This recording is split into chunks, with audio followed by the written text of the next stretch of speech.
Hello everyone, welcome two meals इन minutes. तो आज हम हमारे डिनर में खा रहे हैं गर्मा गर्म राजमा और बासमती चावल। तो ज़रूर आपके मुंह में पानी आ गया होगा।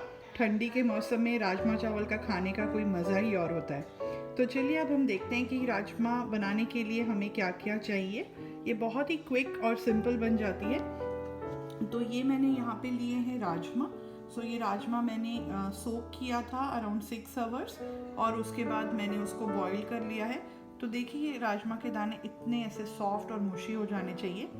तो अगर आप इसे 6 आवर्स सोक करके विसल करेंगे तो 6 सीटी लगनी है इसकी कुकर में।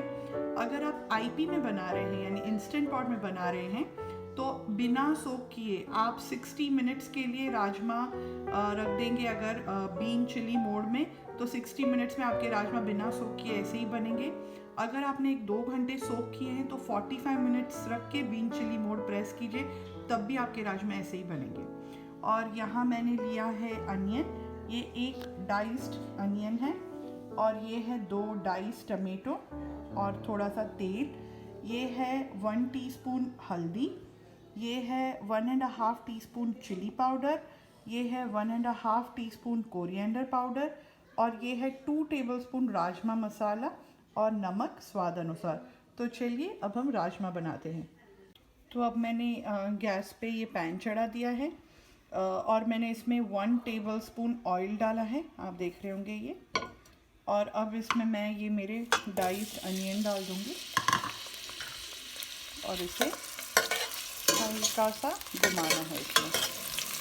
और ये जब ज़रा से ट्रांसल्यूसेंट हो जाएंगे यानी आपको लगेगा अब ये थोड़े से पक चुके हैं, फिर हम इसमें टमेटोज़ डालेंगे।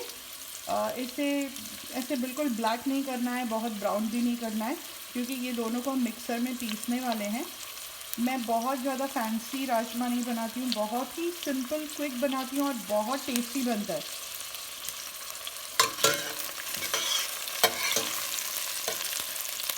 तो अब मेरे अनियन थोड़े ट्रांसल्यूसेंट हो चुके थे, यानी थोड़े हल्के से पक चुके थे और ऐसे आर पार दिख रहे थे। तो अब मैंने इसमें टमेटोज़ डाले हैं।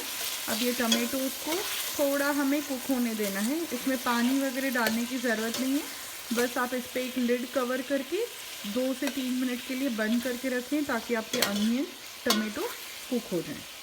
तो देखिए अब ये हमारे टमेटोज़ जो हैं ये पक चुके हैं अच्छे से। आप जब इसे ऐसे करेंगे तो ये ऐसे कट हो रहे हैं, मुशी हो चुके हैं। अब गैस ऑफ करके ये सब कुछ मैंने अराउंड लाइक मीडियम आंच पर ही बनाया है। अब इसको मैं ये कंटेनर में निकालूंगी जिसमें भी आप ग्राइंड करने वाले हैं। तो आप ध्यान दीजिएगा ये गरम गरम मिक्सर को मत ऑन कीजिएगा। कभी कभी ज़्यादा गर्म होने की वजह से उसे स्टीम बाहर आनी होती है तो आपके हाथ पे बर्न्स आ सकते हैं। तो इसको मिक्सर में डालने के बाद थोड़ा ओपन रखिए, ठंडा होने दीजिए 5 मिनट, उसके बाद ही हम मिक्सर घुमाएंगे। और ये देखिए अब हमारी अनियन टमेटो मैंने मिक्सर में ग्राइंड कर लिए हैं। मैंने इसमें लिटरली जस्ट ये स्पून से 2 टेबलस्पून पानी डाला था और ये देखिए अब ये इस तरह हुआ है। आपको बहुत ज़्यादा प्यूरी करनी है आप कर सकते हैं, मुझे ऐसे थोड़ा बीच बीच में इसके क्रंच पसंद है तो मैंने रखा है। और एक मैं आपको बताना चाहती हूँ कि जब आप ये ऑनियन टमेटो पहले ऑयल में फ्राई करते हैं आप इसमें गार्लिक भी डाल सकते हैं, यानी लहसुन डाल सकते हैं। हमारे यहाँ पर मम्मी मेरी गार्लिक नहीं खाती हैं, तो मेरी बहुत सारी कुकिंग में आप देखेंगे यूजुअली गार्लिक नहीं रहता है। तो आप चाहिए तो गार्लिक डाल सकते हैं, वो भी बहुत टेस्टी लगता है। मैंने नहीं डाला है। और अब मैंने दोबारा से ये सेम पैन रखा है और इसमें बिल्कुल मैंने ऑयल नहीं डाला, ये जो पहले का ही थोड़ा सा ऑयल था वही है अभी नीचे। और अब हम इसमें ये अनियन टमेटो जो हमने पीसा हुआ है ये इसमें डाल देंगे।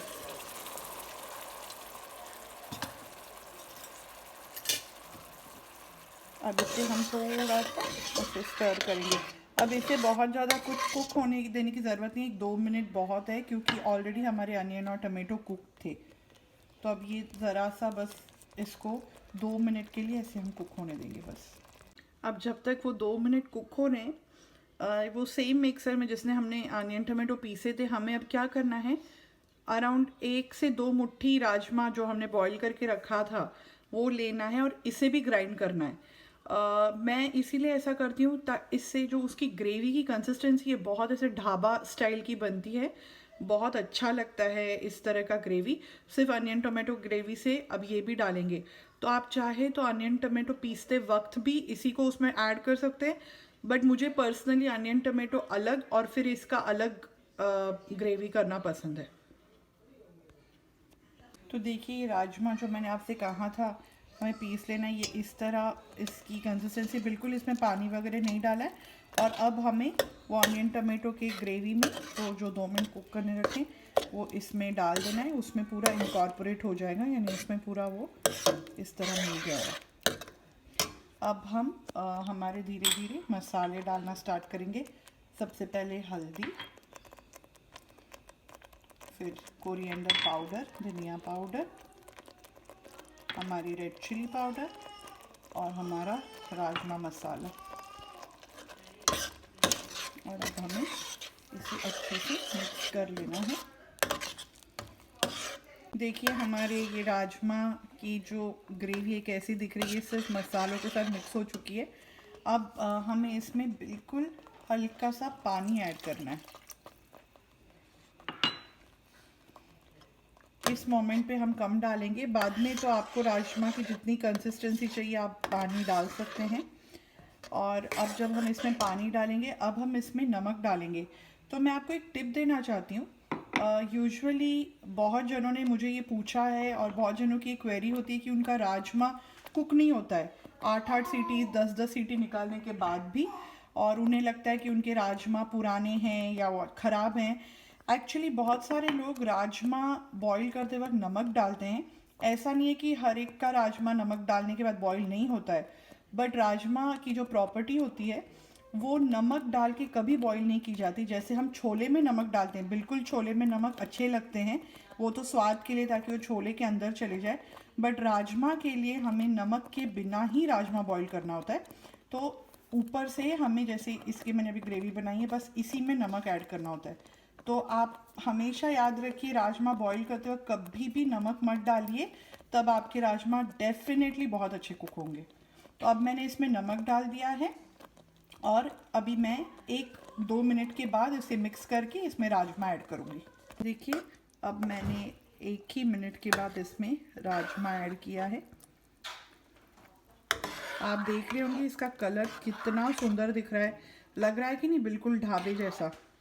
ऑलरेडी खुशबू आ रही है घर में और बहुत ही टेस्टी भी लग रहा है मुझे। ये डेफिनेटली टेस्टी लग रहा होगा खाने में भी। तो अब मुझे इतनी ही कंसिस्टेंसी चाहिए क्योंकि मैं इसको राइस के साथ खाने वाली हूँ, तो ताकि थोड़ी ग्रेवी और ये राजमा है। आप पीछे से आवाज़ सुन रहे होंगे, मेरा बेटा है 4 मंथ्स का, तो थोड़ा उसका भी घर है तो बच्चों का आवाज़ आता ही रहेगा। तो अभी इसे हमें कुक होने देना है, बॉईल होने देना है अराउंड 5 मिनट्स के लिए मीडियम आंच पर। चलिए उसके बाद हम देखते हैं क्या होता है। तो ये देखिए हमारे गर्मा गर्म राजमा चावल रेडी हो चुके हैं। तो मैंने इसे बासमती चावल के साथ सर्व किया है। तो आप कमेंट सेक्शन में बताइए आपको मेरी ये क्विक इजी रेसिपी कैसे लगी। बहुत ही डिलीशियस बनता है ये राजमा, और ज़रूर आप हमें सब्सक्राइब कीजिए, ज़्यादा से ज़्यादा लोगों के साथ शेयर कीजिए। तो ये राजमा चावल के पीछे एक छोटी सी मैं आपको स्टोरी बताऊंगी। मैं बहुत छोटी थी जब हम फैमिली हमारी घूमने गए थे, हम कश्मीर गए हुए थे घूमने के लिए, और वहाँ पर इतनी जम की भूख लगी थी हमें, तो हमारी टूरिस्ट बस ने एक ढाबा पे हमें रोका था, और उस टाइम पे अनियन बहुत ज़्यादा एक्सपेंसिव थे। तो वो ढाबा सिर्फ राजमा चावल के लिए ही फेमस है, 2 से 3 घंटे के लिए वो खुलता है। तो हमने वहाँ पे गर्मा गर्म राजमा चावल खाए थे, और उन्होंने हमें अनियन के बदले मूली सर्व किए थे साइड में, क्योंकि अनियन महंगे थे। बट 5 रुपीज़, मुझे याद है 5 रुपीज़ में एक छोटा कटोरा अनियन मिलता था, जो हमने लिया और हमने इसे अनियन के साथ एंजॉय किया। तो मुझे एकदम जब भी मैं राजमा चावल बनाती हूँ मुझे उसी ढाबे का स्वाद अभी भी मेरे मुंह में है। तो आप ज़रूर इसको साइड में अनियन के साथ नींबू मार के खाइए, बहुत अच्छे लगेंगे। Thank you so much for watching. Bye.